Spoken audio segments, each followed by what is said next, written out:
Our in-depth coverage continues now. Joining us live in studio, RIPTA Chairman and Warwick Mayor Scott Avedisian, who was at the scene last night in a dual capacity, one as mayor and also as the chairman of RIPTA. Talk about where that investigation stands. What happened? Well, we believe that the driver had a medical issue that developed while he was driving, hit a utility pole.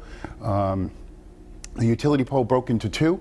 A car got stuck on part of one of the poles. A car drove over another section of the pole at the same time that the driver of the bus veered across all 4 lanes of traffic and wedged the bus between the sign and the building at the driver's seat auto parts. Right, so we know the driver was injured, a couple of passengers, and what's the update on their condition? And we say that it was bad, but considering the scope of the size of that bus, it could have been a lot worse. Well, and the fact that at 7:15 at night, right. It crossed all 4 lanes of Post Road, which you would not expect to have, free passage when you do that. And how are the passengers and the driver? Passengers are fine. The driver was having some surgery this morning, and we'll have an update this afternoon. All right, so we want to talk about some other items of interest in the city of Warwick, the Apponaug Circulator Project. Where do things stand there? We are about 4.5 months ahead of schedule, so we expect to be done probably by July and have everything reopened in Apponaug. So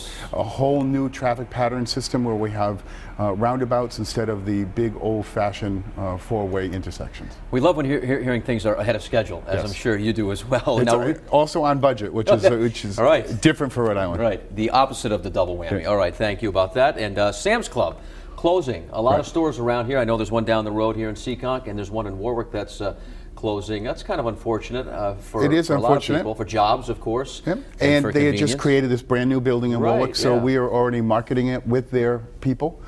We have 3 tenants that we're trying to entice to come into that location. Was this a shock to you folks, and did you have much warning?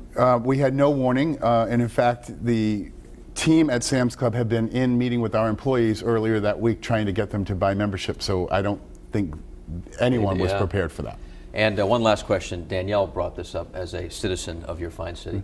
Middle school is now, it's expanding to, and there'll be middle school sports, which she was very excited about. So a lot of changes going on with the schools in Warwick. There's a big consolidation plan.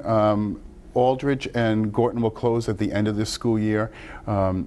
Vets will become the major middle school for both of those old locations, and working with the new superintendent, we're looking to put middle school sports back in. All right. Is Danielle one of those annoying parents that Never. sends you those? Absolutely not. Drives you folks crazy? No. Okay. I'll take care of it if she is. Thank you, Mayor, for coming in this morning. Always great to see you. All right. And we'll have much more coming up on Eyewitness News and anything else that you need to know regarding the city of Warwick and our conversation on WPRI.com.